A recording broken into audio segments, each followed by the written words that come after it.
কারণ যে শক্তিশালী অর্থ সম্পদশালী লোকে যখন যুক্তি তর্কে হার পরাজিত হয় তখন শক্তির বহিঃপ্রকাশ করে।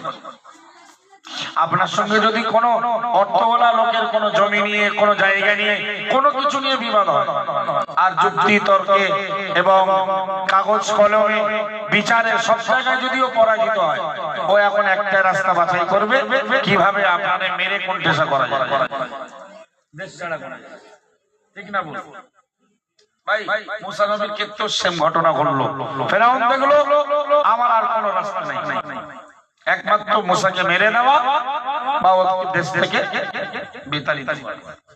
মুসা নবীর মারার জন্য বিরাট প্ল্যান করছে, কিন্তু এদের সব প্ল্যান আল্লাহ জানে না।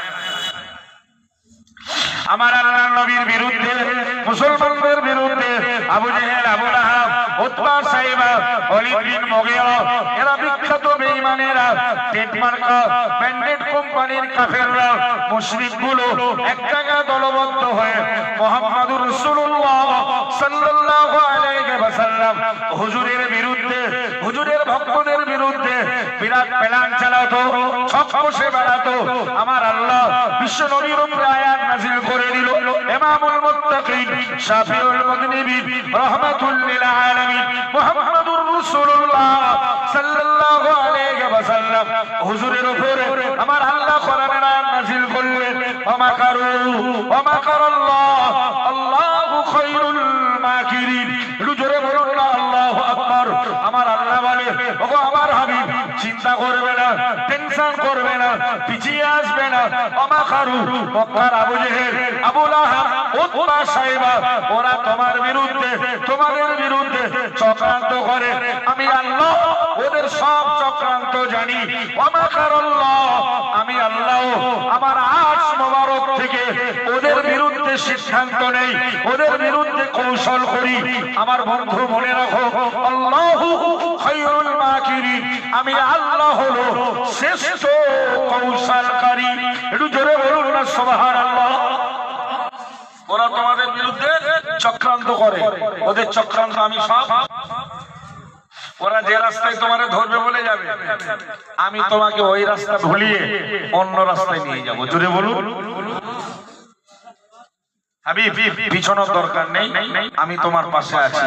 ওদের থেকে আমি ভালো ভালো কৌশল করি। জোরে বলুন, আমার কৌশলের ফাঁদ ওদের কাছে ধরাও পড়বে না, কারণ আমার ঘটনা ওরা জানতে, কিন্তু ওদের সবকিছু আমার নজর, আমার কাছে পরিষ্কার পরিস্ফুটিত।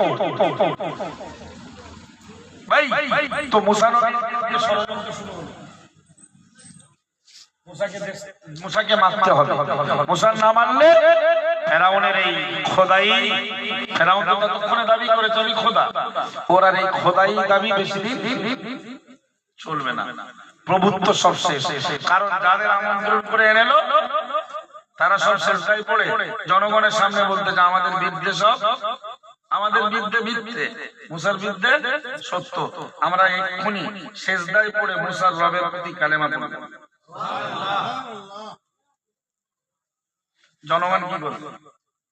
জনগণটাও তো এসছে এদের পক্ষে তালি মারার জন্য, সেই মারলে তো এখন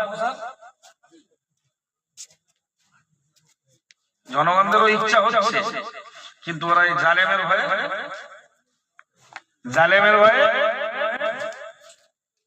আমাদের অনেক গ্রামে আমাদের ভক্ত আছে, কোরআন ওয়ালাদের ভক্ত আছে, কিন্তু কিছু জালেম আছে, জালেমদের ভয়ে নির্দেশ দেয়নি তার আগে কালেমা বললে কেন? তোর নির্দেশ লাগে, ওরা জানে, বললো তোমাদের শুলে চড়াবো, তোমাদেরকে ফাঁসির কাস্টে ঝুলিয়ে দেবো। ওরা এত কঠিন, ওরা এত মজবুত ইমানদার হয়ে গেল জাদুকররা। ওদেরকে ডেকে বলছে, আমি তো তোমাদের দাওয়াত করলাম, এখনো আমি তো কোনো সিদ্ধান্ত নেই, তার আগে কালেমা পড়লে কেন? ওরে কালেমা পড়তে বলতে হয় না, কালেমা তো লোকে তার প্রতি আকৃষ্ট হয়ে পড়ে। বুঝেছে? মাশাআল্লাহ, সময় মতো আসবে ভাই। কালেমা পড়াতে হয় না, মুহাম্মদুর রাসূলুল্লাহ সাল্লাল্লাহু আলাইহি ওয়াসাল্লাম ওরা মুজিজা দেখেছে আর কালেমা, সুবহানাল্লাহ বলে। আর যাদের কপালে কালেমা নেই ওরা পড়বে যাদের জন্য আমার আল্লাহ জাহান্নাম নির্ধারণ করেছে। জাহান্নামে